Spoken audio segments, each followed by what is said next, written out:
What's good, everybody? Welcome to another edition of the Halftime Show with your boy Courtland Griffin. Man, this is the start of a new series I'm doing called the NFL Roundtable, where we take you around the league analyzing the NFL division by division. And what better place to start than the AFC South? Gotta start there first, right?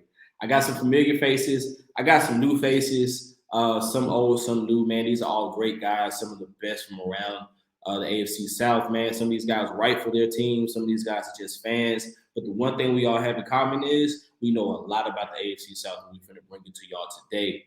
First to the string, my guy, the big dog himself, man. If I needed somebody to run through a brick wall, move somebody out the crowd for me, I know who I'm calling. It's my guy, Kyle Nash, man. What's up? Hey, listen, there's a few crowds we walked through where I did exactly that. Of course, it's not so much I moved them as they moved Forrest, but that's not the point, Cortland, man. I'm here. I'm glad and honored to be aboard the inaugural edition, if you will, of this part of your series, man. So let's get it. For sure. And I got another guy. He's a brand new face, man. I just met him from Twitter Spaces, but you know what I mean. He's a very knowledgeable guy. One of the most respectable Houston Texans fans, man. BT, what's good, man? Not too much. I'm glad to be here. Glad to be on the show, and I rep the Eats. Let's go. Yeah, man. And then my guy, man, y'all know who it is, man. He don't need no introduction, man. One of the hosts of the Sports After Dark, Super Coast fan, my guy, my brother C. Lou. What's going on, man? What's good, man? What's good, Cortland? What's good, everybody, man? Thanks for having me on, Cortland. Oh, man, it ain't nothing but a thing, man. So we're going to get this on started, man. Y'all know how this show works. If you're returning, we got to do these halftime adjustments, man. So let's get into it. Let's have some talks, man. We got one above all. And you know, when you talk about the AFC South, man, you got to talk about these Houston Texans, man. They made some big moves. And is CJ Stroud the best rookie in the AFC South? I mean, I think he definitely could be, if that's to me. I mean, I think that right now, I think a lot more people are thinking that Will Anderson will probably have a better year than CJ Stroud, simply because of, you know, he's a rookie going into a system that typically takes a year or so to actually get used to. There's some questions with the line as well. So I think individually, I actually think Will Anderson will have the better rookie year. I think he could really be the defensive player of the year, frankly. CJ, listen, I think he's going to be a great quarterback. I just don't think it's all going to happen at once. And I think that, you know, we don't have necessarily that elite wide receiver one to help him out. But I think his year two is going to be fantastic. His year one, people might say it could be a little mid. So I'm not going to say CJ Stroud is the best rookie. I'm going to say it's Will Anderson. Okay, Kyle. Listen, at the end of the day, I know I'm here as the guy that represents the Jaguars, represents in air quotes, or at least covers them. What I'll say is this: Will Anderson, I think, is actually the correct answer. VT has that right. And while I'm impressed with what I saw from Tank Bigsby at minicamp, he's not going to be enough of a presence to be a rookie of the year because you're going to have a committee system in that. I think AR-15 has a shot, but I got to be honest, and I mean no disrespect to any Colts fans in the room or out there, but I think AR-15 is going to have a Peyton Manning-style rookie year, trying to get everything under his belt as this team rebuilds out in Indianapolis. For me, I think Will Anderson's the correct answer, but CJ Stroud, you have to admit, among the young quarterbacks in the league, including your Will Levis, he's the most NFL ready today, and that kind of gives him an unfair advantage on that front outright, right? And then, for sure. And my guy C. Lou, man, what you think? Yeah, so I mean, I would probably have to agree with the consensus that it'll probably be Will Anderson. I mean, for quarterbacks, you're going to have some growing pains coming from college. The speed of the game and everything is going to change a little bit more coming from college.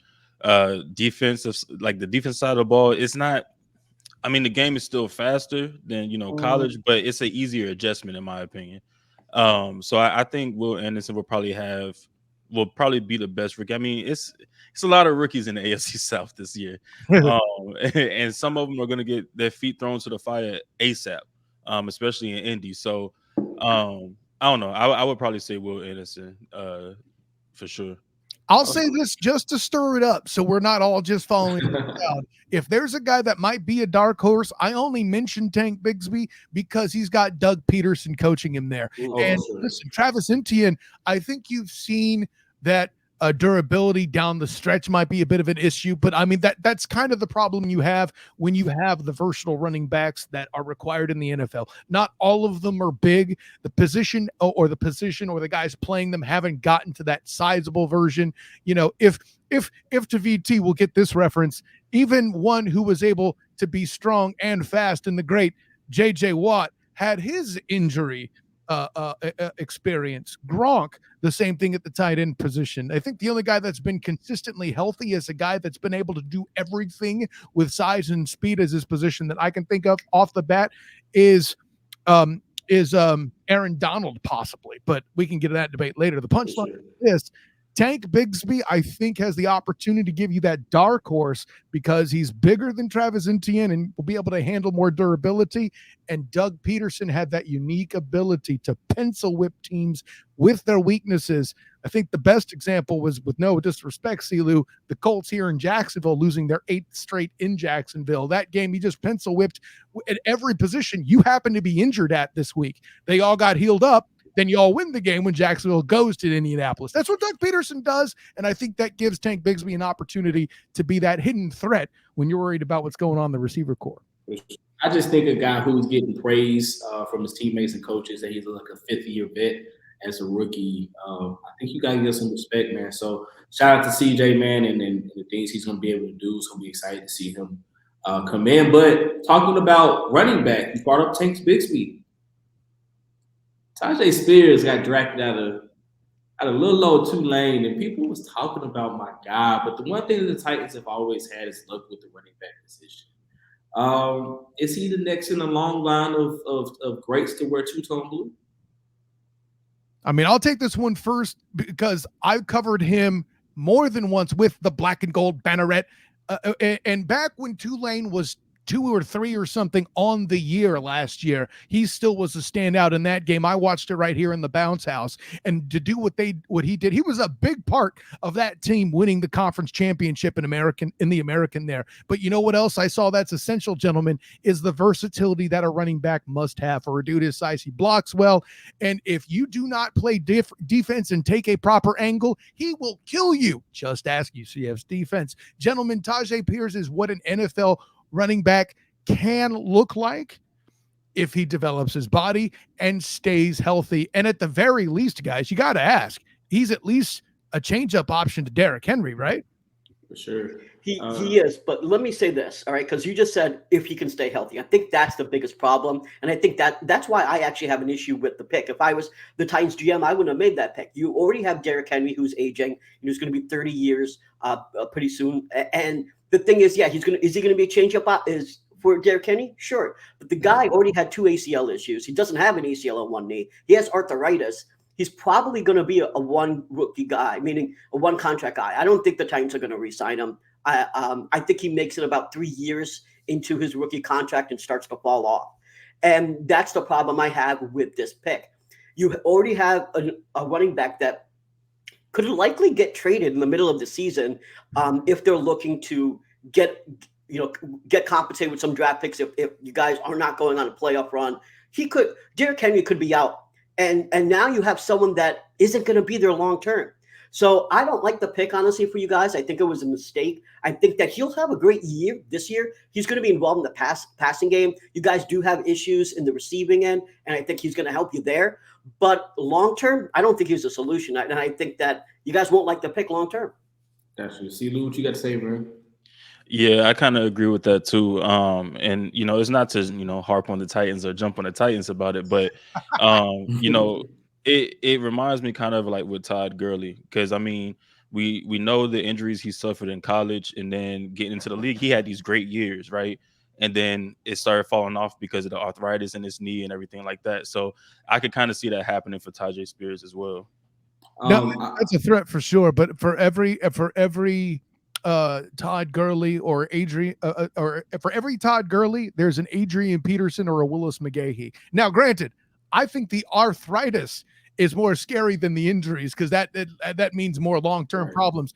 As a long-term prospect, I don't have an answer.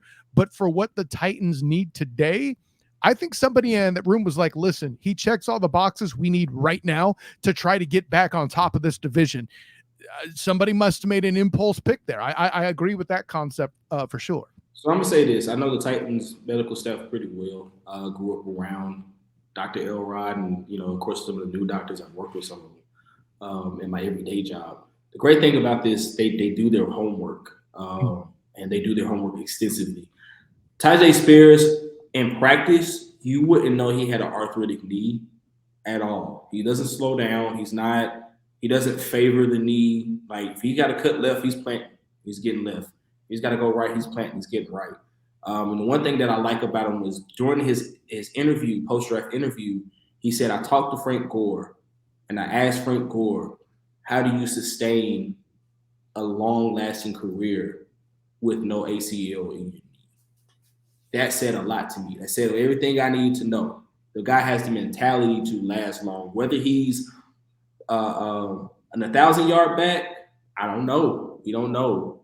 But if he's a viable dual threat, a part of a two-headed monster, I think that's a successful career for a guy who's coming in with such a long shot, right? As we've heard from my three experts today, such a long shot in the league. So I don't think that's a bad thing. But again, one team in this division has had such great success with the position. I mean, you just can't give them the. You know what I'm saying? The environment helps. This is what I want, though. This is what will make or break your medical professionals, Cortland. When you do this topic in week 12, what will right? Hey, look, we can't. I can't talk. I ain't got a crystal ball in front of me yet. We're working on that though, Cal. I mean, I will say, like, it's a possibility, right? Like, it's a possibility that he can have a long career. Not saying that, he won't. There's a very high possibility he will. And I mean, as long as he keeps his legs up, like, I mean, the main thing with having no ACL is like keeping your hamstrings and your quads, like keeping them where they need to be. So that way you keep stability in your knee. The only reason I know this is because I've torn my ACL. I've had reconstructive surgery on my ACL when I was playing football. And that was a big thing on just, building up that muscle in that quad and that hamstring to keep your stability in your knee. So that way it would keep you from not tearing it again. Now with him, he doesn't have one to tear again. He just needs to maintain the stability in his knee. Right. I think rigidity is the big thing. That's a part of it. I was an athlete, but I never had ligament damage. I had a couple of sprains. I had some broken bones that didn't come from sports, but I never had ligament damage, and I thank God for that. Listen, man, it's not fun. At 30 years I tore old, my Achilles and my ACL. It's not fun. At 30 years old, man, most of my friends and buddies that play sports with me, they like, man, I'm making noises when I get up. I make noise when I sit down. I ain't had that issue yet, so we trucking on along right here. So I only have arthritis and I do all that. That should tell you everything. Yeah. But moving on, man. So we've talked about that, and as good as some of these teams in AFC South are, man, there's one team that's kind of standing above them all. That's my guy Kyle Nash's Jaguars. Are they the team to beat for the foreseeable future? I mean, just on simple knowledge of the one quarterback in the division that has experience that is credible. And I mean, no disrespect to your dude T Hill. Listen, back when I wrote for the Dolphins Wire, I defended the hell out of him. And then he went to the Titans, who actually took the time to protect him, and he had a fruitful career. Now, whether you feel like he's a champion pedigree or not is a whole other question. We do also, gentlemen, live in a world where Joe Flacco and Trent Dilfer have quarterbacked Super Bowl teams. All I'm saying. With all that being said, I mean, just on the strength of the coaching experience and the quarterback situation alone, you have to certainly solidify that. I mean, the Texans will continue to rely on defense as they try to evolve the offensive side. The Colts are going to pray, in my mind, that Jonathan Taylor is restored to his previous health to be the focal point of that offense, to give AR better targets and in low higher percentages throws down the field offensively. Defensively, listen, Silu, I'm telling you right now, I'm inviting you on the Student of the Game preview series when it starts next month to tell me what the hell they're going to try to do on defense, because I have no clue. But of course it's the Jags. It was always the Jags, except this year they'll actually think so. I'm gonna go to see Lou next, man. So what you think, man? Like, because our two teams kind of what we got, but they've been the little brother for. Is little brother catching up? I don't think little brother's catching up. I do think the Jaguars are the team to beat for like the next few years, but I think that it's mostly because all of these teams, besides Jacksonville, Jacksonville has a solidified quarterback. They have their solidified starter, right? The Texans did for a while until everything with Deshaun Watson. And then the Titans, y'all just like us, we're still trying to figure it out. Now y'all took a little bit shorter time to figure it out because y'all drafted Will Levis this year. It took us like 8 years to try to get the right guy after Andrew Luck retired. So it's just a matter of, will these 3 quarterbacks develop? And if they do, then I don't think the Jaguars are in that situation where they're the team to beat. I think it's really the division would be up for grabs at that point, because all 4 teams are really building these teams. Like, they're building these teams to be. I've told people this before. The AFC South in the next few years, it might be the toughest division. We've seen the NFC East. We saw them last year. We've seen the NFC West for a long period of time, where they were a really tough division, beating up on each other, but also beating the crap out of everybody else. I think that's where the AFC South is going to be here soon. And I mean, you see what we do against everybody else already. Like, we still keep those games competitive. We beat good teams. But it's just within our division, we don't really look that good. It's either between 2 teams that are very top tier. So, or top heavy. So I think that for the foreseeable future, it's going to be a more competitive division than just the Jaguars being the team to beat. I got to tap on that real quick. I know VT hasn't jumped in yet, but and if you could kind of bake this into your answers, there's kind of a theory I have that the AFC South, more than a lot of other divisions, I know every division tries to do it, but the AFC South prepares for themselves in a very unique way, because there's a divisions have identity throughout the NFL generally. And the AFC South is unique in that there's a lot of run first, and then somehow the Jags came out of nowhere. Because one thing Texan fans and Colts fans can both embrace openly is the sudden shock of losing a great quarterback. Yeah. I think the only franchise that has yet to actually experience that is the Jaguars. Listen, I'm a Mark Brunell guy, but don't tell me he's anything like Steve McNair, Andrew Luck, or Deshaun Watson. It's just not a thing. Yeah, I mean, Peyton, you forgot Peyton Manning was in there too. I meant more recently. And actually, Peyton Manning, they didn't experience that much shock except for 1 year where they had Curtis. I should have been a painter at quarterback. That does not count. And Dan Orlovsky, can't forget Dan. Well, I was trying to. Dan out of bounds Orlovsky. That's crazy. but VT, man, what you see about the Jaguars? Yeah, so I think the obvious answer here is that Trevor Lawrence is going to be the best quarterback in this year. But I'm just going to talk about the future. So this year, what we're going to see in AR, I was very high in AR. And, I'll admit that the best quarterback in this class, to me, the pick was actually AR. So, Silu, I actually liked AR. I actually liked Shane. I thought the Shane and AR5 now combination was the best combination. I was actually talking to Megan Hall about this, and I was saying, like, that's who I wanted. So I mean, I was like, you should be super excited to get the combination. Look what Shane did for the Eagles there. I mean, come on, that was amazing. The dude was about to lose his job. No one was thinking this dude was going to go to the Super Bowl. He came out there and took it all, and you got to give a lot of credit there to Shane. So one of the things that AR can do is he can use his legs while he's developing his mechanics, while he's developing into the passer. He can use his legs, and that's how he's going to defeat defenses. Now, does he have to learn what the defenses are? Does he have to learn coverages? Yeah. Does he have to change his mechanics? Yeah. But he is an athletic freak. He can basically make every single throw that there is, throw 60 yards without a problem. So you don't have any problem there in terms of strength. And then, like I said, he's athletic. So you're going to see some of that, even though you're probably going to see him struggle in terms of reading defenses. With CJ Stroud, what struggles you're going to see there? Well, we know in college he had about a 70% completion rate when the pocket was clean, but it went down to 40% when there was some pressure. And we have two issues right now on the line. That's Kenyon Green at left guard, who had a terrible rookie year. And then you have Drew Scruggs at center. That's a rookie. So we have three dudes on the line that are solidified and two question marks. If the line is strong, because we are actually spending more on the line than anyone else in the NFL right now, it's $66 million. So if that line should be strong. But the problem is Kenyon Green is injured. He's not at camp yet. We hope that he's going to make camp eventually, but we don't know what's going to happen yet. So we're still a while away to see what's going to happen there.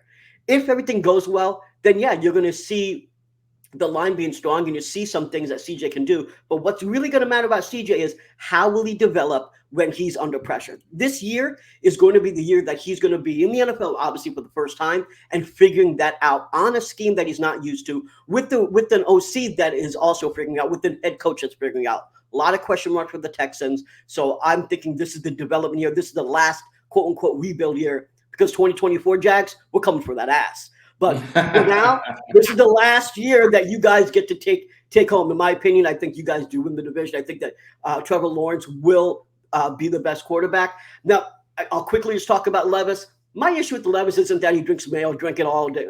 Have your mayo in your coffee, eat those bananas. It's all good. My issue with Levis is his attitude. What was the things that were talked about was that he was either narcissistic, that he wasn't asking questions.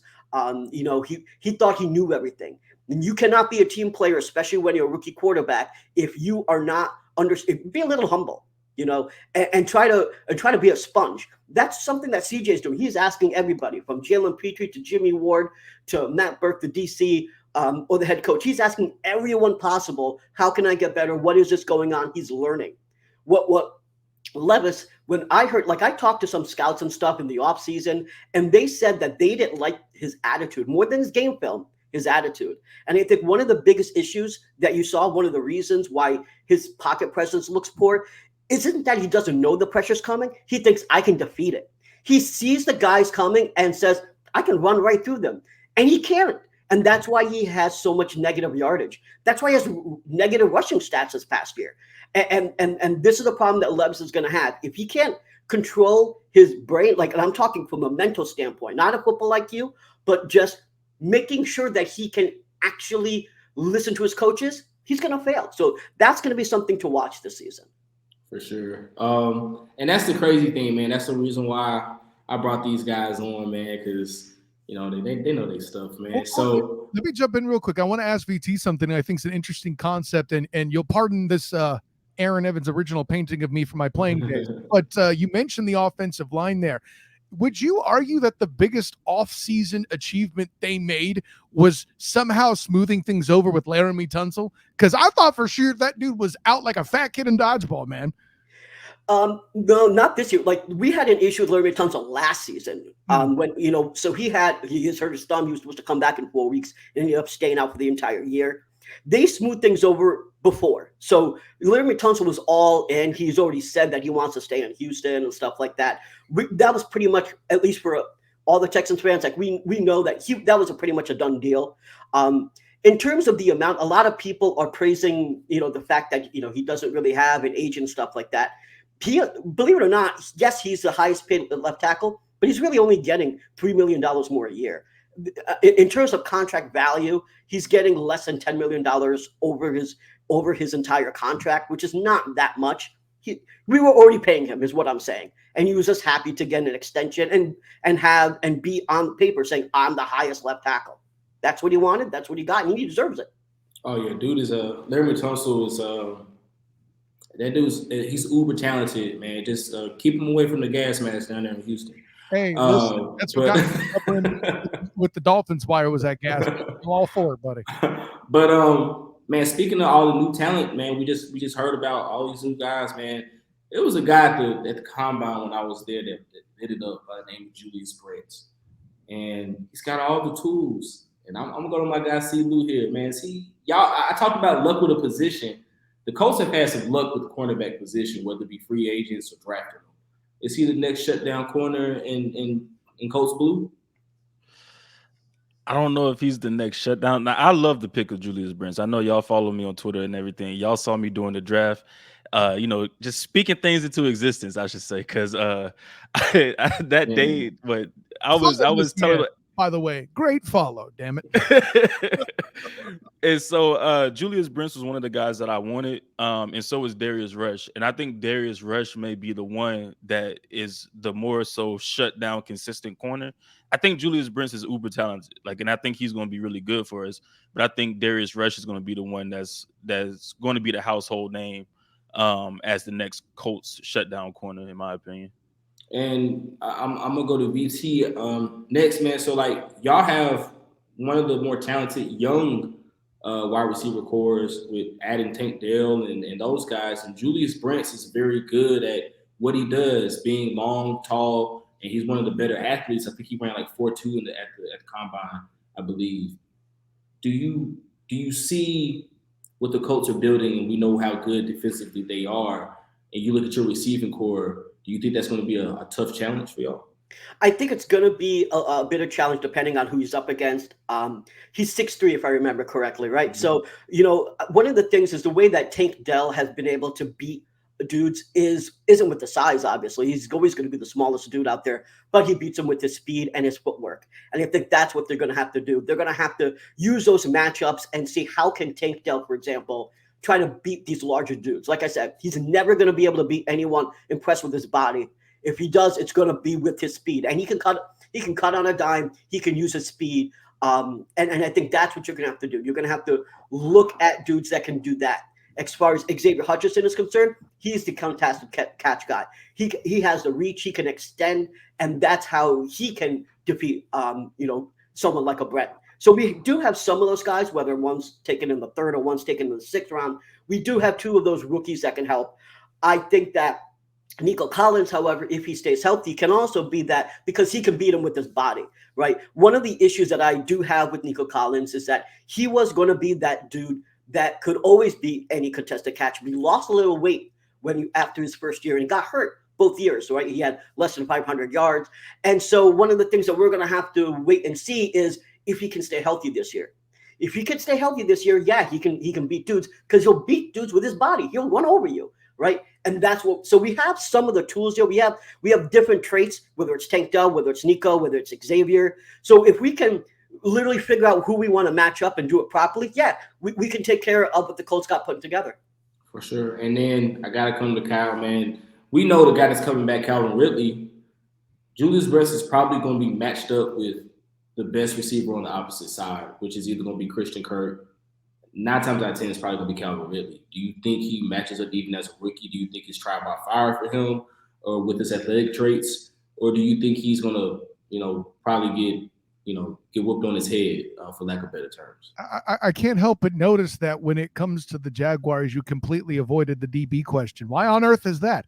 No, listen, obviously, Calvin Ridley at 75% is a hell of a get for what the Jags did to get him. After all that, I know fans had their questions when they first saw the headline, Jags get Calvin Ridley, when you realize how little risk is on the table and how committed he was. Listen, it was a non-veteran required presence at minicamp. Calvin Ridley and Josh Allen were both present. That's step one you want to see immediately when a player is trying to make a comeback. What some people would call the reverse Josh Gordon. Anyways, no, but with that all in mind, I think Calvin Ridley's going to show some dudes something. People are going to think he done missed you. He ain't going to be all that. The rookies, in my opinion, are going to have the better shot because they won't have that in their head. I'm in my first year at the NFL. Everybody's good, and I got to, bust my thing to make sure I get in there. Now, granted, DBs and receivers being what they are, I know they're going to jaw a lot more on that, but on the inside, that's something I think that's different in their approach. As far as him getting slapped on his head specifically by Calvin Ridley, maybe, but listen, if you're a rookie that gets beat by Calvin Ridley, that's going to happen. If you hold Calvin Ridley to 50 yards on your first out, that's not a bad day, and by the way, that will literally be his first regular season out because that's week 1 in Indy. So there you go. I have it circled. See, Lou, settle down. Man, yeah. So as y'all know, man, it's a little bit different, right? This is the NFL Roundtable for those who are just now tuning in, man. We're joined by my guy C. Lou, my guy VT, and Kyle Nash. We're gonna get into the meat and potatoes of the show. Y'all know what it is. We gotta talk about some AFC South, man. The first thing, that's crazy. I don't want to cover up my man's face. So the first thing, man, we gotta talk about is we're gonna do these position rankings. We're just gonna talk about the best of the best in each division, man. We're gonna go round robin with this one. So best quarterback in the division. I'm pretty sure everybody can name the guy that they believe, but I don't know. I'm not a mind reader, so let's start with my guy VT first. Who do you guys the best quarterback in the AFC South right now? Well, the best quarterback right now is gonna be Trevor Lawrence, man. I mean, like that's not gonna be debatable. Like I've been saying, like until next year. This season, right? You got a Super Bowl winning coach after him. Trevor Lawrence is in his 3rd year. AR is in his 1st. CJ's in his 1st. Will Levis is in his 1st, and he may not even start until way late. We play you guys in week 15, and we may not even see him then. So I think Lawrence pretty much is the undisputed best quarterback here. He won all his last 5 games. He had, and if he could continue that streak going forward, he had 8 touchdowns in those 5 games too. So like if we could continue doing that, I don't see why the Jags shouldn't win the division this year. I'm predicting at least 10 wins for the Jags. And obviously, me being a Texas fan, this hurts me. It hurts my soul to say this, but I got to admit that the Jags got it going on right now. Listen, what about you? I got to be real quick. I know it hurts your soul, VT, but always remember you were there to ruin Tony Baselli's halftime section to the Ring of Honor, so you'll always have that. See who you got, man. Yeah, and I mean, I'm right there with VT, and it pains me to say it. I'm from Duval, so I mean, it pains me all the way through to say it, but it's Trevor Lawrence, man. I mean, I think that's the consensus at this point. You have 3 rookie quarterbacks. Tannehill is Tannehill, and I mean, Lawrence is better than him. Like, I mean, that's just it is what it is. So yeah, I got to go Trevor Lawrence, and like VT was saying, like if he continues on his trajectory that he ended the year with, then it should be a no-brainer for the Jaguars to win at least 10 or 11 games and win the division. For sure. And Kyle, I mean, need I say more? Well, listen, I'll rub a little funk on it so it's a little bit more fun to listen to, but my cohorts here definitely nailed the fact that the prince that was promised, or so Nick Wright has dubbed him, is certainly going to be on paper the best of the group. However, here's going to be the other trophy he's going to hold at some point this season, and it could potentially be the quarterback that gets the most hate amongst them. If at any point this season, gentlemen, that if there's another string or struggle in the middle of the year, like a 6-game losing streak or whatever, like the Jags faced last year before they got hot at the end there, that is going to not meet expectations of what this fan base is thinking. The media at large, the same ones that called him the prince that was promised, will turn on him and be like, what's wrong with Trevor? Oh my gosh, golden hair, whatever. I think that the raised expectations has whooped up on this franchise in the past. Please see Blake Bortles. And there's a whole lot. I mean, he's a joke in a sitcom, Blake Bortles. I'm just saying. But with all that in mind, I think easily Trevor Lawrence is the best. However, he does have the highest hurdle to leap over. At the end of the day, there's low expectations for Tannehill. It's always hand the ball off first for that team, and with good reason. This is not trash talk. You don't need to be a coach as good as Mike Vrabel to know that that's the case with that offense, point blank. And the other 2 guys, listen, I don't disrespect AR5 by saying he'll have a Peyton Manning rookie year. His running numbers will be far better. But I'm anxious to see both quarterbacks, and to be honest, I'm anxious to see a really competitive 2024, regardless of who wins it. But for now, it's 2023 still. Oh yeah, Sunshine. I'll say this: Sunshine is the best quarterback by far in the division. I think what's going to show up is if CJ Stroud can come out and have okay success, Now you got iron sharpening iron. Let's say Gardner Minshew looks like a backup, right? He has a backup, Then AR Anthony Richardson gets thrown into the fire, and he comes out and he shows what some of that promise, some of those flashes look like. Now you got some conversation rumbling, and then like you said with the Titans, yes, Tannehill is Tannehill, but Will Levis and Malik Willis look very good.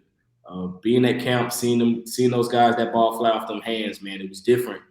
I saw what I like some things that I saw from both of them. I'm not saying that they're going to be Pro Bowl contenders. I'm not saying that they're going to come in and light it up, but it's going to be interesting to see Ryan Tannehill have to look over his shoulder all season. Because if we have the kind of season that I think we're going to have, it might be some billboards up calling for number 17 to be sat down. So you're still on that Music City Malik kick, aren't you?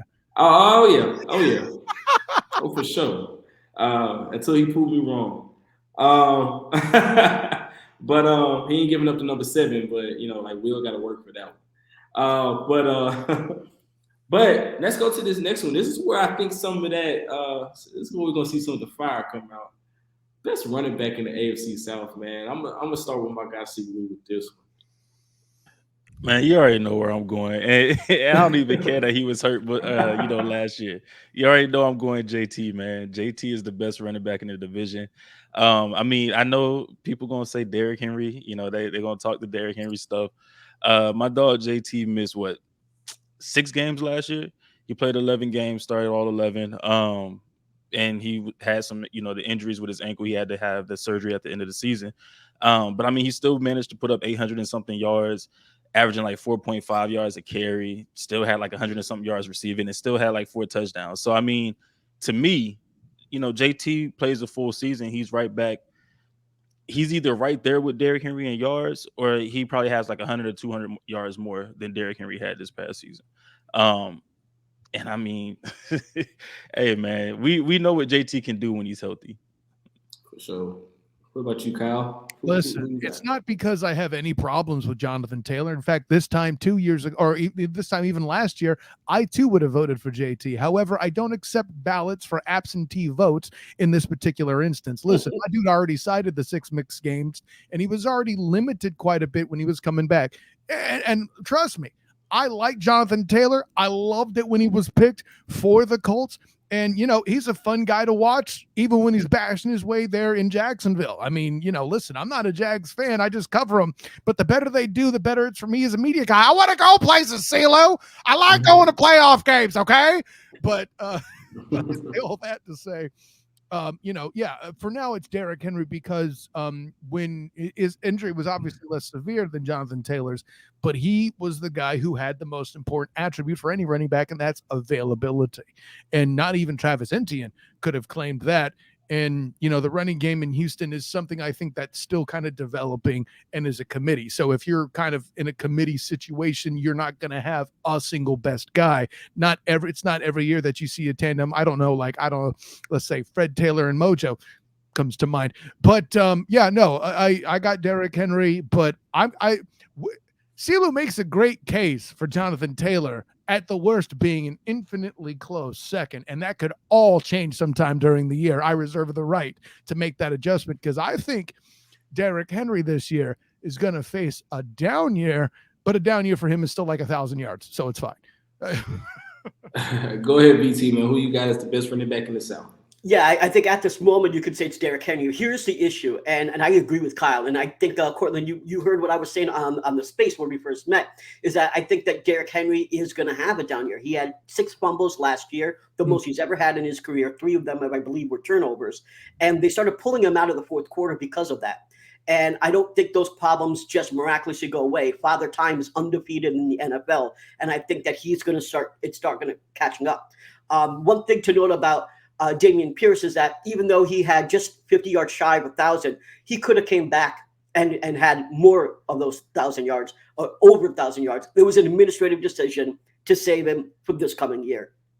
And the thing is, before the two XFL style shit that Pep Hamilton was doing and what he was doing by not giving the ball to Dameon Pierce, he was actually on track to hit 1,400 yards last year.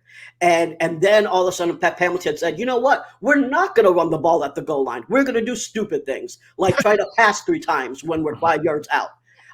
So Dameon Pierce was cheated out of the 1,000-yard season last year. And the thing is, there was something ludicrous. I can't remember the exact stat, but it was over 85% of his yards were after contact. We were the 24th ranked offensive line, and he still got yards. He can get that done. So even with the question marks with 2 of the, the left guard and the center position, he's still, as long as he's healthy, he's going to get that. And the thing is, he would have only been out 1, maybe 2 games last year had it not been for them saying, it's a wasted year, just sit him down. So I think this year, he's going to get at least 1,200, but I would not be surprised if this guy gets 1,400 to 1,500 yards. I think he's getting better with his hands. He hasn't been a receiving back really much at all. He's dropped passes in camp, but I think he is getting better in that aspect as well.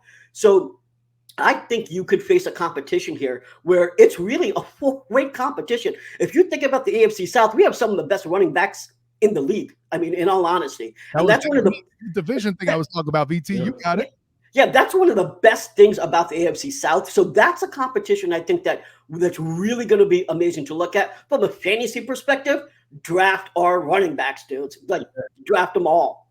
And I'm going to say this, man, like being the AFC Souther, I should say, my entire NFL fandom career and covering these guys, seeing these guys up close, it's a 3-way race for that best running back position. I think Jonathan Taylor has closed that gap. I think he showed it his first season in the NFL. Derrick Henry was still by far the best running back, but it was like, I'm here, like, and I can do this, and you're gonna see it because I can run through dudes, I can shake and bake out the hole, I can catch it and take it 50, 60 yards, I can do the 70-yard pop, I could do anything you can do, I can do just as well or better. And you can't train 4.3 speed at 230. You just can't. I still have Derrick Henry as the best running back in the league, in the game and in the AFC South. But like y'all said, man, with Father Time comes decline, and with decline comes somebody who's just as good chasing your tail. And there's 2 guys, not to crap on Travis Etienne, right? I'm not saying he's not good, but those 2 guys, Dameon Pierce and Jonathan Taylor, it's almost like tit for tat. Which one gonna stay healthy? And if they do both stay healthy, it's gonna be like a 20-yard difference between the 2 as far as on the ground. And I think that's the scary part. But I think Derrick Henry is still consensus, unless you ask a Colts fan, right? Even though they don't want to, see, that's okay, man. It's all right. We can't give Derrick Henry no props, man. But I still think Derrick Henry still wears the crown until somebody dethrones. I gotta ask VT though, like, you made a hell of a case for Pierce. I'm hearing you say you think he outperforms Derrick Henry this year. Or would you if I put he's nodding. I don't even have to put the gun to his head. He's like, oh yeah, Cal, that's what I was saying. Yeah. This is what I'm saying. I'm saying that Dameon Pierce, his stock is going up where Derrick Henry's stock is falling. And I would not be surprised if Derrick Henry, and this is weird to say, only has 1,000 yards, right? and Dameon Pierce has 1,200 or more yards. I think there's definitely a scenario where that's possible. And the thing is, the Titans O-line was pretty bad last year, and it didn't get crazy good either. Yes, you guys definitely made a really good pick in that guard, but your left tackle is, I hate to say it, he's not good. I mean, he's been a backup left tackle for most of his career. He's had 4 starting snaps all of last season, so he's going to struggle there. You're moving your guard to the center position. You did draft a good guard. Your right tackle's not bad, but he still gave up, like 5 sacks? So I think your line is not straight either. He's a rookie. I give him that, but I trust Rand Carthon. I definitely trust Rand Carthon in the process. And I will say this, seeing those guys up close, we have a very large, athletic offensive line. It could be some in the way the offensive look, there's going to be some different looks, but I can't give up too much. I got to get back in first. So I don't want them to, hey, Rand, if y'all watching this, bro, I ain't give up nothing. Okay? All right. But speaking of different looks, man, we already know that the AFC South is a run-first division. We know that. You play us, we're going to pound the rock. But there's those guys on the outside, them speed demons, them guys who pass catchers, and we are including the tight ends in this discussion. Who's got the best receiving group? I'm gonna come to you, VT. Easily Jags. I mean, they had the best receiving core last year, and they added Calvin Ridley. That's a fantasy dream. With Christian Kirk and Calvin Ridley. I mean, what receiving core would you want to have if you could? It's pretty easy, the Jags here. And I think that ETN, obviously, you got to count him in the receiving game because he's strong in the receiving game too. Now, obviously, you put in Evan Ingram. I made fun of you guys taking Evan Ingram because I used to call him Butterhands, and boy, did he shut me up. I mean, overall, you got the tight ends, the running backs in the game, in the receiving game too. Yeah, easily the Jags have the best receiving core in the division. Oh, okay. See, Lou, man, you got some point of contention, or you agree, or what's going on? Nah, I mean, I agree. Like, there's really not much we can say, like, as far as like the Texans, really the Titans and the Colts, to be honest, when it comes to a lot of these position groups. And I mean, with receiver being one of them, hands down, they had the better receivers last year. I think going into this year, they have the better receivers. But I will say, don't sleep on the Colts receiving core either, because last year we know the situation with Matt Ryan. And a lot of our receivers, they weren't being able to be used in the way that they should be used. Like Alec Pierce, he's fast. Like, he can take the top off the defense, and we couldn't get the ball past 20 yards to throw the ball downfield to him. So, like, different things like that. And so that's why I say don't sleep on our receiving core, because now you have we add Will Mallory in the draft. We have our tight end room where hopefully Andrew Ogletree comes back healthy. We got Jelani Woods. We have Josh Downs, who we saw what he did at UNC. And still Michael Pittman, still Alec Pierce, and Kylan Granson. And now we have a quarterback that can actually throw the ball downfield. And we have a whole different offensive scheme coming in this season too. So I say don't sleep on ours, but like I said, Jacksonville, they hands down have the best receiving core, especially when you bring back Calvin Ridley. You still have Christian Kirk, and you have Zay Jones, who he balled out last year too. And Evan Ingram, who I think had a career year last year. So I had to give it to the Jaguars. Yeah, I'm gonna go Jags too. I think it's an easy choice, but I'm not gonna sleep on these other three teams, man. I'm not gonna sleep on them. Like, I like what the Texans brought in. I like Tank Dell. I like Xavier Hutchinson. I like Nico Collins. I like what I saw from him last year. And then on top of that, I mean, they don't have a great tight end, but I think y'all brought in Dalton Schultz, right? Yeah, so I was just saying we have a top 10. They have a guy who is arguably in that conversation and has the ability.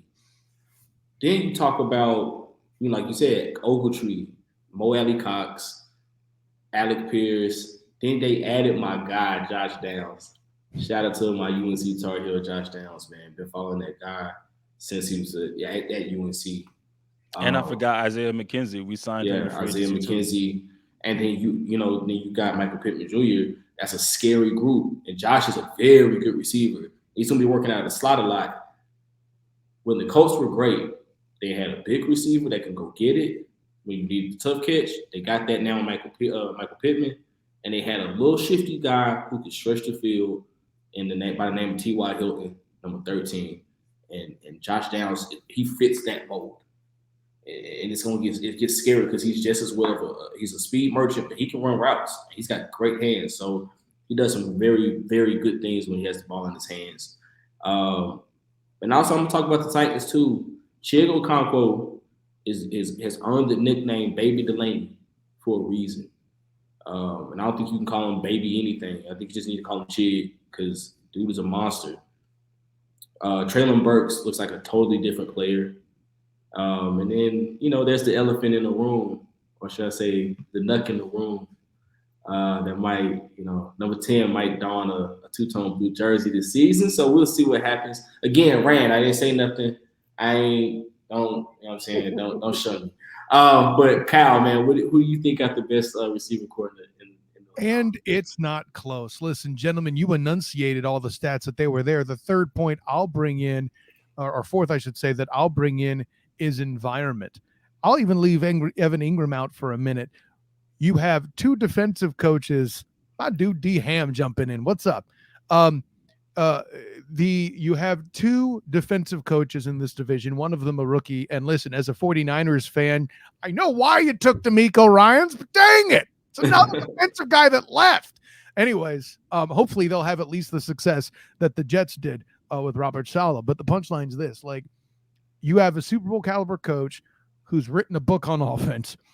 That's a mind that's unrivaled in the division. And I do like the Colts upgraded coach. Don't get it twisted, Lou. I think you'll see a lot better turnout. You'll also have a guy who won't be at the mercy of the one blitz that gets through getting to him anytime. AR5 going to solve that problem, baby. I don't worry about that. But it just okay. Here's the only thing I'll leave in: the top two receivers in the Jags core had numbers that in certain categories outdid the duo of Jimmy Smith and Keenan McCardle. I can drop the mic right there, gentlemen. That's scary. That's scary thoughts. Hey, but the thing that counteracts a wide receiver core is a good defense. So we're just going to talk about the defense as a whole, and then we're going to kind of break it down a little bit. Who got the best defense in the division, man? And I'll start this one off. If I do toot my own horn. Here we go. I think it is the Tennessee Titans, man. I mean, when you talk about adding Jeffrey Simmons, not adding him, but re-signing him. Christian Fulton, when he's healthy, probably one of the better young corners in the game.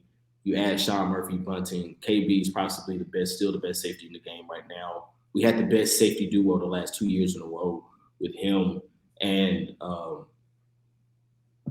dang, I drew a blank that quick. Amani Hooker. So we had the best safety duo of those two. Then you add Elijah Molden back healthy. He's also going to be playing some safety. You add, yes, we lost David Long, but then you add Azeez Al-Shaair from the 49ers. I appreciate that, San Francisco, for grooming that young man up and making him such a good I'm leader. still getting Christmas cards for Delaney Walker. I mean, we appreciate it, man. Look, every now and again, you know what I mean? We thank you for Rand Carthon as well. So, but yeah, man. So I look at that. I look at I gotta thank the Colts for letting Nico Autry walk. I gotta thank the Jags for letting Arden Key walk. So yeah, that one hurt. So it's one of those things where you're gonna get Harold Landry back healthy. You got Jeffrey Simmons, who's one of the top three, arguably top two, and not two interior defensive linemen in the game.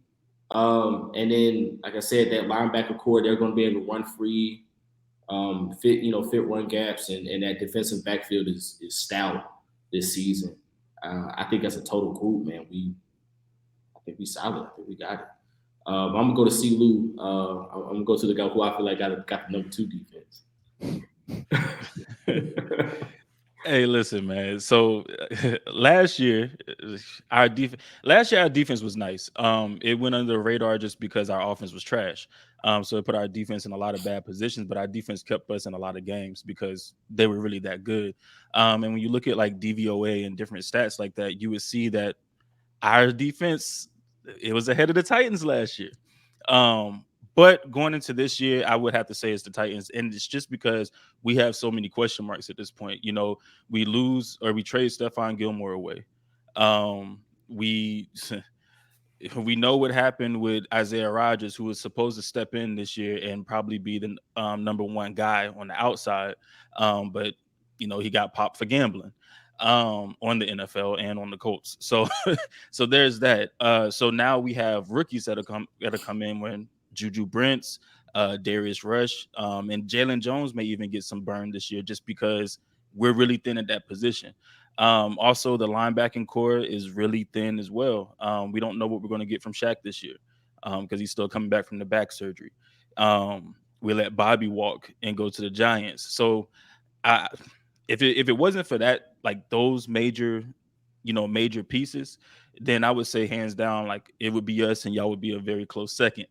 I mean, we added to our defensive line, which I love that. So that hopefully gives time to our DBs to actually go out there and do some things. Because we added Double A in the draft, who is very versatile. He can play on the outside, he can play on the inside, the 3-tech, whatever, behind DeForest Buckner. We add Sampson from the 49ers. Thank you for that. And while I know he has his flaws, when you look at the numbers, he was better than Yannick last year. And Yannick played a lot more games, but Samson still put up the same type of production. So, different things like that I love for our defense. But like I said, we have question marks at linebacker and at corner. So I definitely got to give that to the Tennessee Titans. Don't y'all getting Quiddy pay? Ain't y'all getting Quiddy pay back up? Yeah, Quiddy will be back this year. I mean, he had, I think, some ankle issues last year, but he should be healthy going into this season. And Kyle, I'm gonna come to you next, man. Who do you think got the best defensive unit? Well, see, here's my whole thing. Going back to the running back thing real quick. Your answer for Jonathan Taylor, Silu, should have been DeForest Buckner. I'm still getting Christmas cards for that as a 49ers fan. No, but listen, I mean, the main answer I have. That was lovely, too. Thank you for that, too. I mean, just look at the stats. When DeForest Buckner's in the game against the Colts versus when he's not, But with all that in mind, and having a big difference up front's a huge thing. I'm not in a place, I would say Dark Horse. Look out for the Texans to be the number 2 defense. Don't worry about the Jags so much, but on defense, they're going to be hoping to win games, 39-36 or something. And I mean, no disrespect to what's going on, but they've lost enough pieces. They got guys who are another year older. Josh Allen is still producing at a high clip. Will he still, for example? Trayvon Walker, they're moving him around. They're still trying to kind of figure him out. And Arden Key, I think down the stretch will be a problematic miss.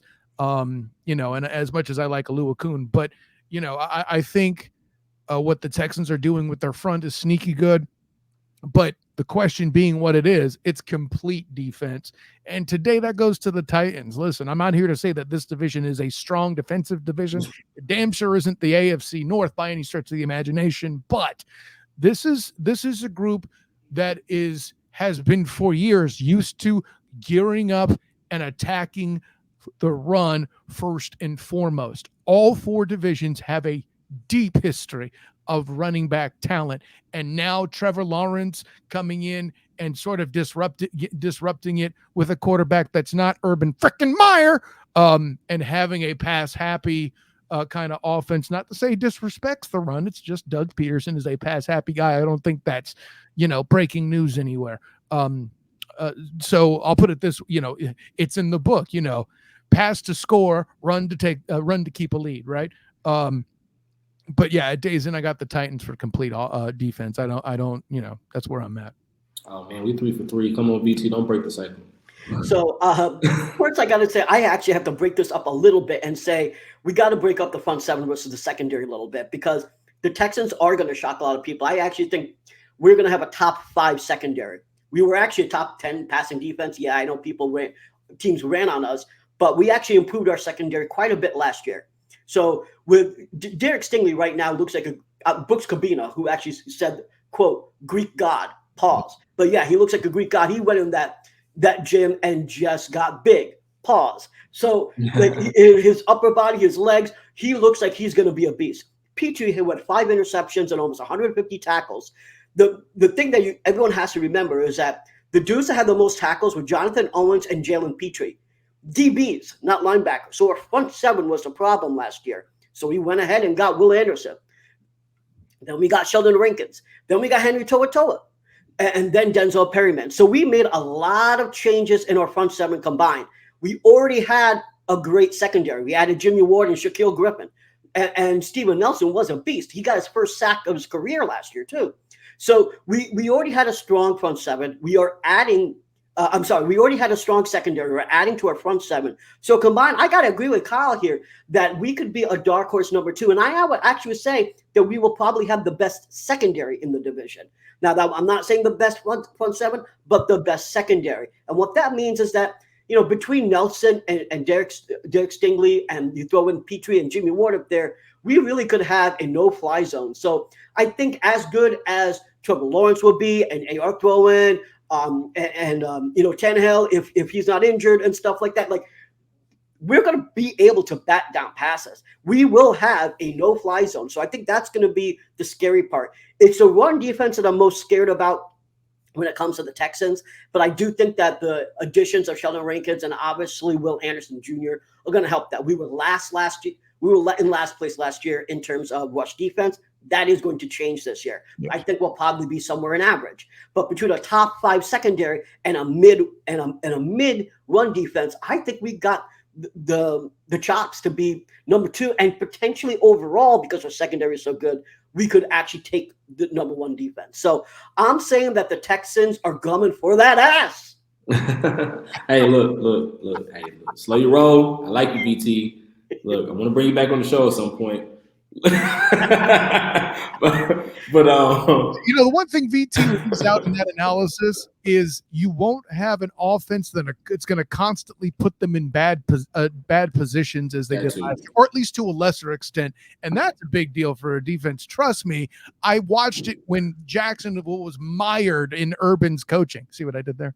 I got you. So I'm gonna go with, now we're gonna break these defenses up to try to see some things, and VT kind of spoke on this. I'm gonna let him speak on this one first. The best DB group in the division. Yeah, it is the Texans. I'm telling you right now, it's already there. Basically, Jalen Petrie alone should have been an All-Pro last year. Like I just gave you the stat of almost 150 tackles, 5 interceptions. The only reason, there's 2 reasons why he wasn't. One, he had a missed tackle issue. He gave up 18 missed tackles. But the thing is, with the stats here is that it's all on him, right? Because he wasn't getting any pressure up front. So the stats look like, hey, it's on him because he was going after the ball, he was the ball hawk. It wasn't all on him. So the stat-wise, he gets penalized. The only other reason why he wasn't a Pro Bowler or even All-Pro is simply because he's a Texan, so no one's thinking about him. And, when you have won 11 games in 3 years, you're really not in anyone's vision. So Jalen Petrie, highly underrated. Stingley, if he's healthy, he's going to be amazing. We saw, like, Alec Pierce, right?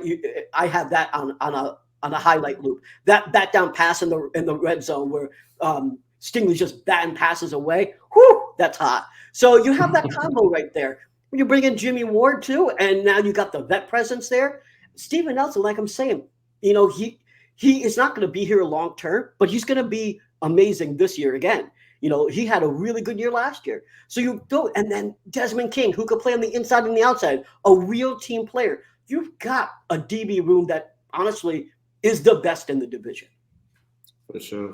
I'm gonna come to Kyle, man. Who you think got the best group of defensive backs in the division?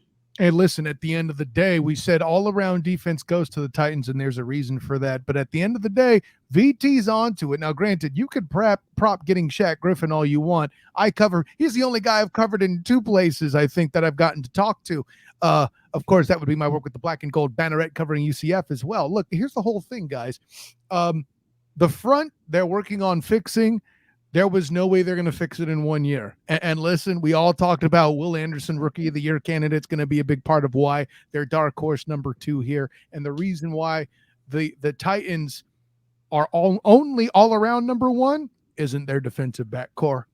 And again, this division on the whole is not defensive back strong, but the Texans rather have taken advantage of those high draft picks in years leading up to this, right? You talk about Stingley making an impact early. He was doing that as a rookie. I'm with you on that. And yeah, I don't need to build on it more than that. VT broke it down better than I can on that front. I got his defensive back core doing the same, which is what got me on the second best dark horse train in the first place. Gotcha. What you guys see, Lou, man? Yeah, I mean, we're just gonna make this a trio then, because I'm going with the Texans for the best DB room.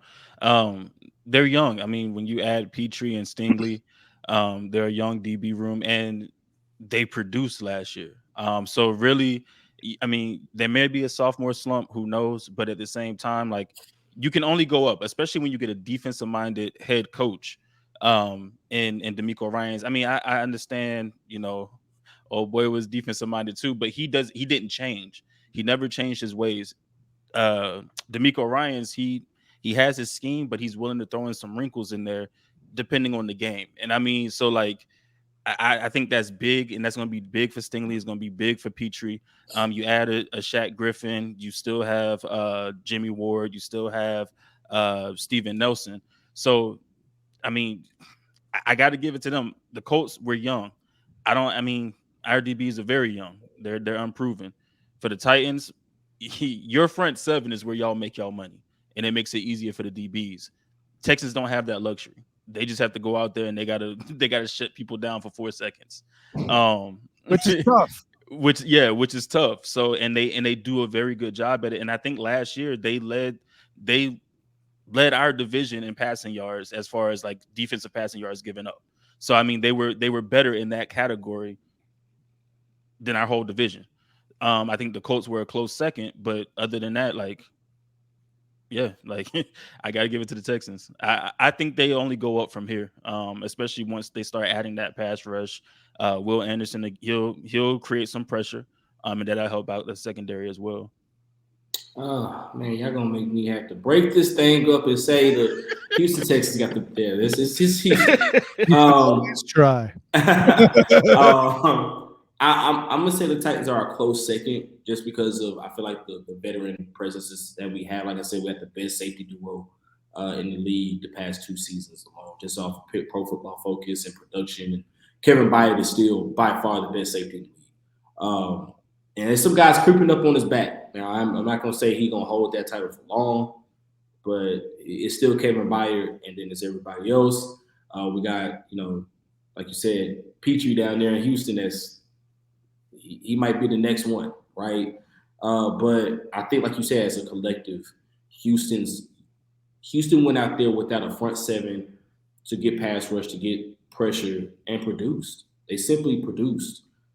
Like Stingley, to me, I had him pro comp as a Darrelle Revis, as a young Darrelle Revis, and he showed the flashes of that. Like, he can be that. Is he gonna be, on the island? I don't know, right? But he could, and it could happen. So we're gonna break this thing down into linebackers now. Now we got a linebacker group. I'm gonna go to C. Lou, man. Who you think got the best group of linebackers in the division? You don't want to, he's going to. To me, it has to be between the Titans and the Jaguars. The Colts broke up our linebacker room. We don't, and like I said, we don't know what Shaq's going to be next year. The Texans, well, we know what their linebacker room looks like. But you all and the Jaguars, I mean, when you add in Josh Allen, because although he rushes the passer, he is an outside backer. Trayvon Walker, I believe they're still trying to figure him out, but they line him up outside backer, defensive end, different things like that. They're trying to put him a little bit more inside, but yeah, you're right. Yeah. And so, but then, like I said, it's probably the Titans. And then you add to that linebacker room with Al-Shaair. You have Arden Key now because he goes from the Jaguars to y'all. I just hate how that happens in our division where we just trade players. So I have to give it to you all, man. I think you all have the best linebacking core in the division, and I think the Jaguars are a very close second, especially with the young guns they got over there too, because they got some dogs in Jacksonville, and I think they're only going to get better as time goes on. What you think, Kyle? Listen, I got the Titans myself.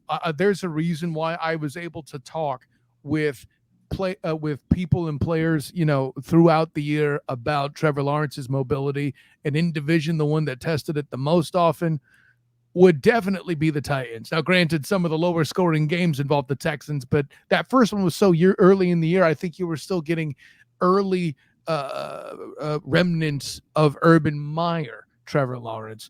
And Travis Etienne was still, kind of breaking in as well. He had the key fumble that was problematic to help hand the game. And all that other such there too. And this isn't me slamming either him nor Trayvon Walker, who had a key mental error that helped make that game go the way that it did. But I like the Jags linebacking core in the sense that that's where a lot of their leadership is. Like you mentioned, Josh Allen there, Silu, but Foye Oluokun, it may not be the guy that gets the headlines, but this is the dude that stares us down in the press after every game and really, is kind of a spirit of this team and certainly the veteran of the group, to say the least. The Jags linebacking core is better than most people think. And I give you props for acknowledging that, Silu, but I can't say that they're the best. I'm with you. It's kind of an absentee ballot thing. Because we don't know what Shaq Leonard's doing. And I didn't say Darius this time. And then and like you said, they broke that up. And you know, a TBD on the Texans for sure. So no, I'll go with the Titans as well. All right, VT, who you got? Yeah, I mean, I think the answer here is not the Texans, unfortunately, but we have made real strong advancements there. We don't have anyone that could be Mike as far as last year. We added Perryman. Now we're going to see if he can actually be a true Mike. And we added Henry To'oTo'o, who probably will be a Sam. Christian Harris was great on the weak side. He made a really good play in Tennessee, actually. So, we got some dudes over there. We were just still a little weak. So I think the Titans really do win this out. And like I said, I think that, when it compares to front seven, the Titans have the best front seven. So there's really no debating, in my opinion. It really is the Titans. Yeah, I mean, I think it's Tennessee too. I just don't think it's as big of a gap as some people are going to make it seem. Denzel Perryman is a very good linebacker. Like you said, Christian Harris, a very good young guy. And then all the guys. And then, like you said, Jacksonville was with the Olakun and Harris and like the guys they have. I think not Devin Lloyd. Devin Lloyd. Devin Lloyd. Okay. Yeah. I know there's another Lloyd in the league. He's still got some learning to do, but he wasn't bad. Devin Lloyd, young, rangy, can cover, do all things. And like I said, once you figure out what Trayvon Walker can do, the scary thing about him is he can line up inside because he's strong enough. He's fast enough to be outside linebacker. He's also athletic and instinctual enough to play inside. And it's inside linebacker. It's so many things that dude's gonna. It's scary. And then Shaquille Darius Leonard, best linebacker in the league before he got hurt. Of course, Fred Warner got something to say about that, but Shaq is Shaq. but when Shaq is healthy, it's him. He's him. Fred is good. Fred is great. Shaq is great. And I like Zaire Franklin for us too. Like Zaire really got on the map last year, right? Because Shaq was hurt, so Zaire really, got put on the map last year. But I mean, we don't know which Shaq we're getting. We don't even know if he's going to start the season. So then now you're bringing in EJ Speed, who he was one of those guys that you kind of fill in when someone goes down, gives some a little bit of minutes or whatever. Now you're going to get full starter minutes, and what can you be in those starter minutes? So it's just a matter of guys stepping up. But I mean, Shaq, hands down, like you said, when he's healthy, best linebacker in the league. Fred Warner is right there too. They're both great in their own right. But and the scary thing about it is, man, I'm surprised y'all let Okereke walk out the door. I am too. It's business, because Okereke was that guy. And see who can remember this back in the mid 2000s where they had that front seven, but then you had them dudes that would just run through a brick wall at that linebacker core. And Okereke fit and Bobby was that, man. Yeah, and so I see the vision there, and this could be just as simple as another draft pick. Coming in, or like you said, EJ Speed. And those guys just showing up because EJ Speed had flashes like Okereke did, and others. And so I think if those guys can fill in, the gap on these teams' defenses are not. It's not this big. It's right here. One guy can make the difference of a placement. I think with the Titans, it's so scary to see what Rand Carthon did is doing with the personnel that he's picked up. Azeez Al-Shaair, learning under Fred Warner, I talked to him about it. I was like, what did you learn from that guy? He was like, I picked up a little bit of everything. Leadership, speed, how he processes the game. Like he said, he's bringing Azeez Al-Shaair. He's bringing AAS, A-Train to the Titans. That's what he's bringing. And that energy is felt. You see the difference in intensity even in practice with no pads on. The dude is running and he's having to pull up because he wants to hit.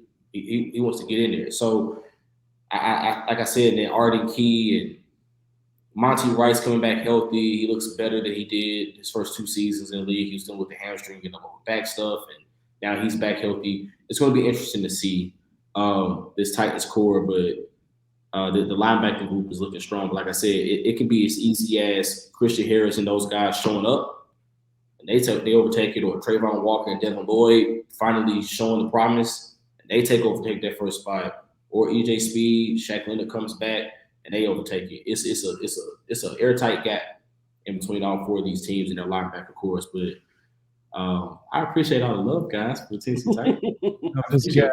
But no, man. So we kind of broke down these teams to a science, right? Down to their kind of last molecule, right? We've broken down the position groups and all these things. What are the top two storylines for y'all got for your respective teams going into the season? Celie, I'm gonna start with you. So really the top two is the quarterback battle between AR and Gardner Minshew, or I guess the perceived quarterback battle. I think AR is going to be the number one guy going into the season. But right now there's a quarterback battle. So I think that's one of the top storylines. And then Shaquille Leonard, man, like those are really the top two storylines, because does he return? And if he returns, does he return to form? So yeah, our quarterback position, our linebacker position, I think those are the top two storylines leading to the season for us. I guess you could throw cornerback in there, but I mean, I think that the writing's on the wall with that one, really. Yeah, I'm willing to bet my bottom dollar on that one. That was my attempt at a Kyle quip. It didn't work. PT, what's the top two storylines for your team? I think the first one is the receiving core, because we've got 13 dudes right now vying for 6 spots. So who's actually going to be the X? Who's going to play the slot? Is John Mechie actually going to play anything? Right now, he hasn't been in camp because he's recovering from a hamstring injury.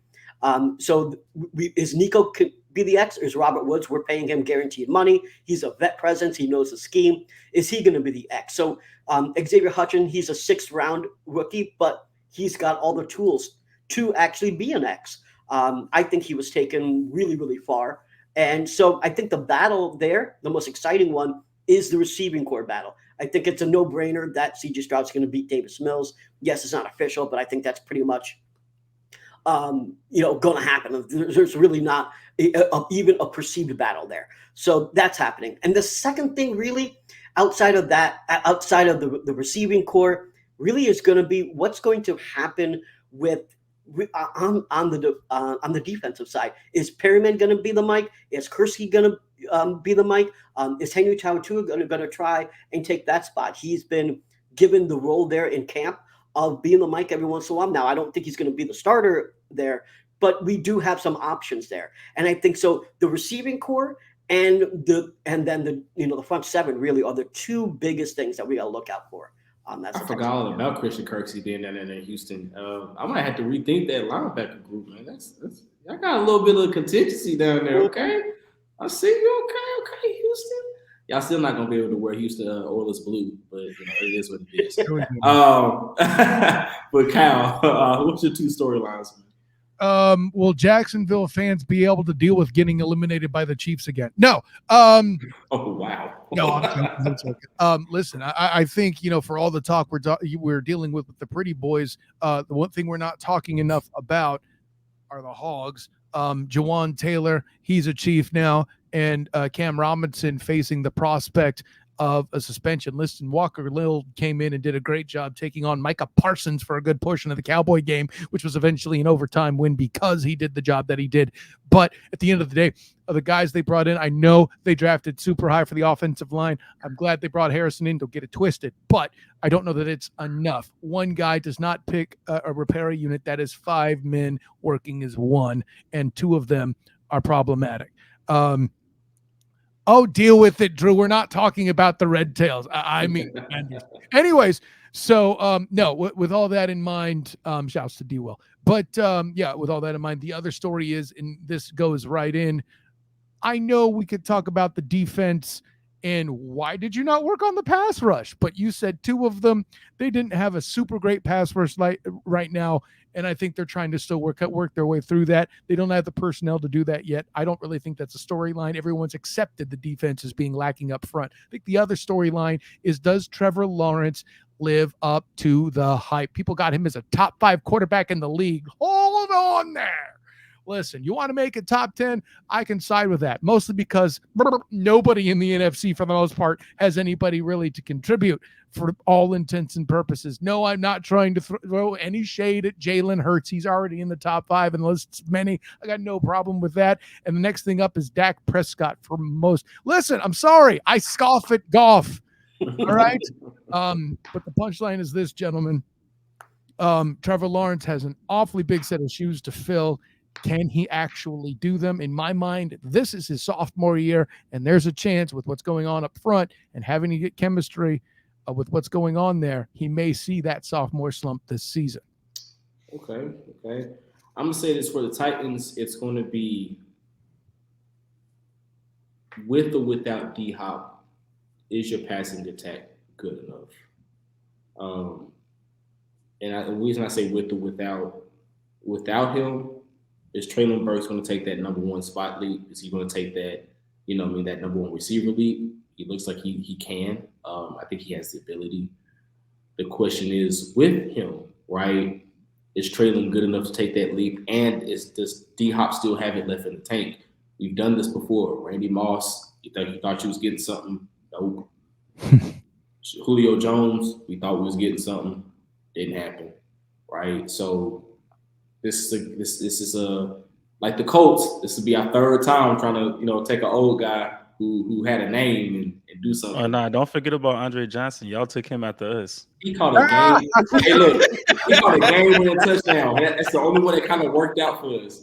Okay, the only one that kind of worked out. But he caught a game winner, so I ain't too mad at that. But again, okay. You looked up on Cortland Finnegan and you still brought him back in. Yeah, man. So here's the thing, right? If we want to go more recent history, then yeah, Julio, Andre Johnson, and then D-Hop. So I still think D-Hop got something left. But like I said, it's going to be that wide receiver core and what can they do. And then the second storyline is going to be behind 17, 7 and 8. What do you have?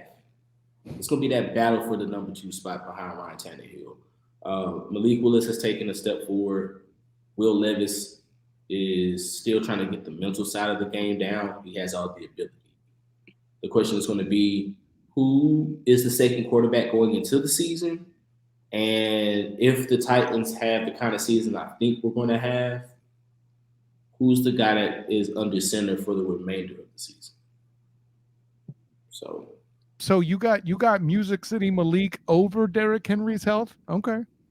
Yeah, I mean, Derrick is he looks healthy right now, so I don't think that's too much of a question. And even if he doesn't, he's not going to have as much of a workload this year because you actually have a legitimate guy that they drafted in Tajay Spears, and then also Hassan Haskins has shown in the past that he can be a power back that kind of takes some of that brunt.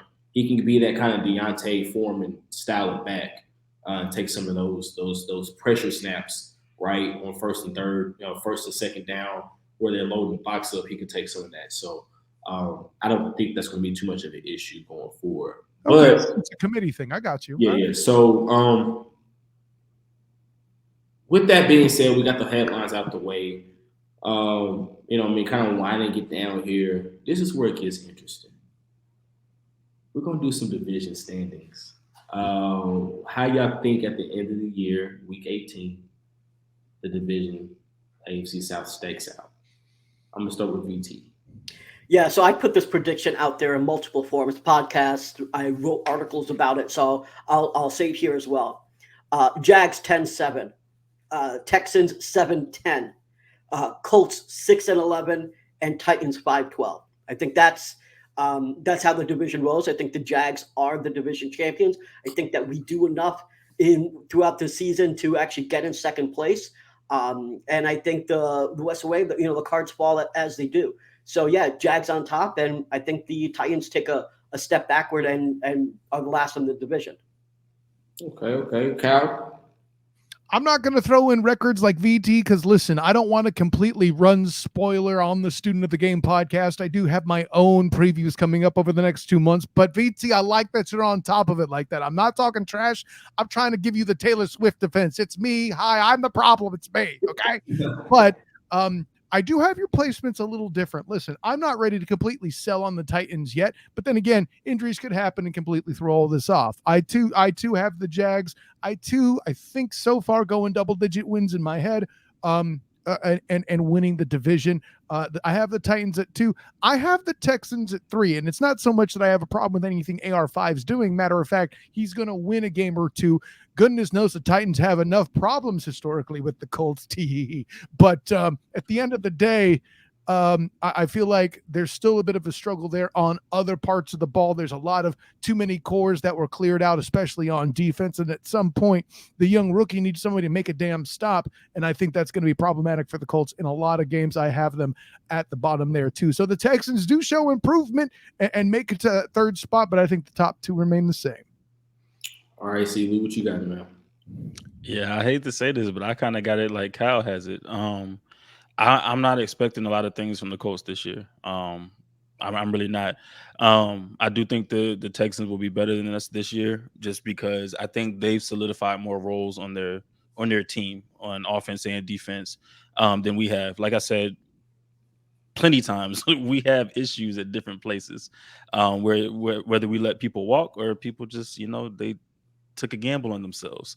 And then I do have the Jaguars at 1. I have the Titans at 2. I don't think I think they fall off, but I don't think it's a fall off to, just catastrophic. Because even if all else fails, you still have Derrick Henry. And yes, Father Time is undefeated, but I still, he still has a lot left in the tank, in my opinion. And I think on the Titans, you get a healthy Tannehill, and I think some of your receivers take a step forward, like Treylon Burks. I do think he takes a step forward this year.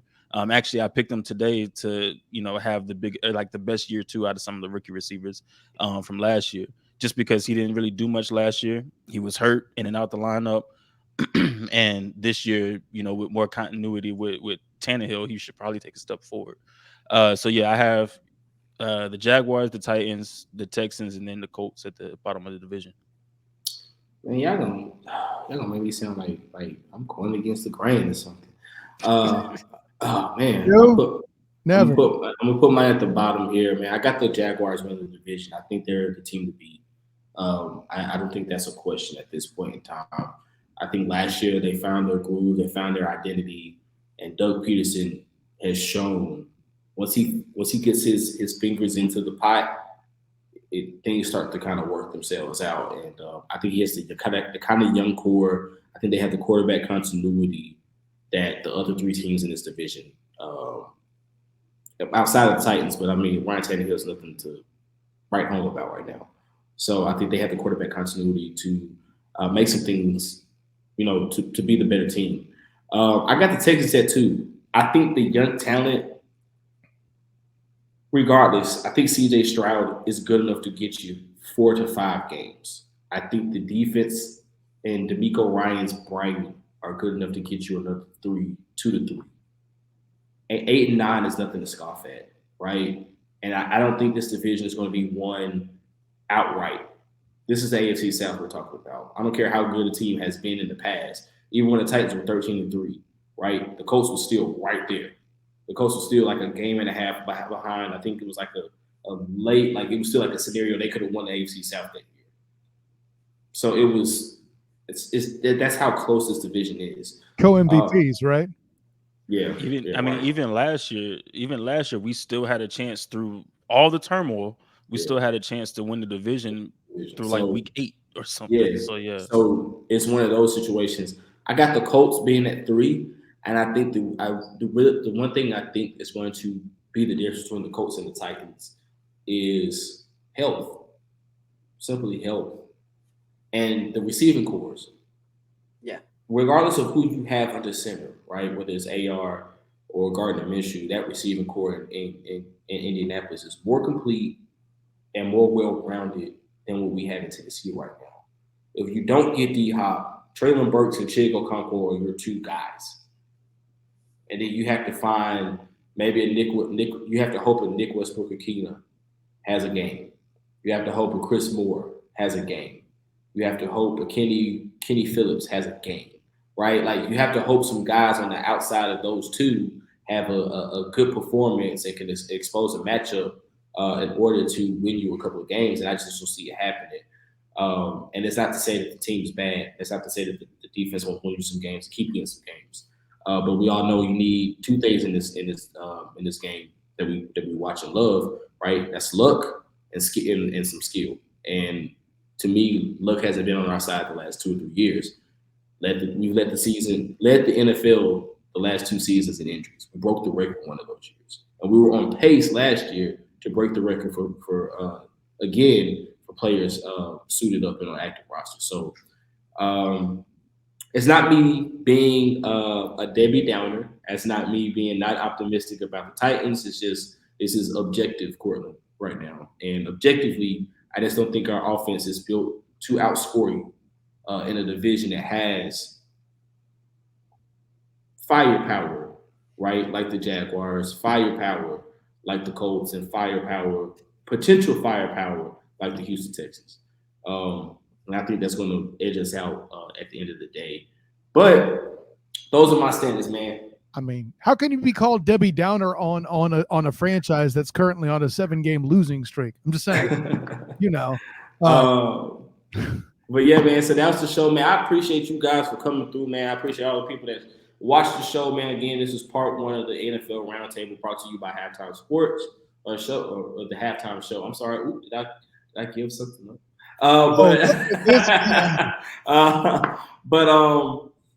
I'm gonna go around the table, man. These guests they took their time out of the day to come hang with your boy on the podcast, man. I'm gonna start with Kyle, man. Where can they find you? What you're working on.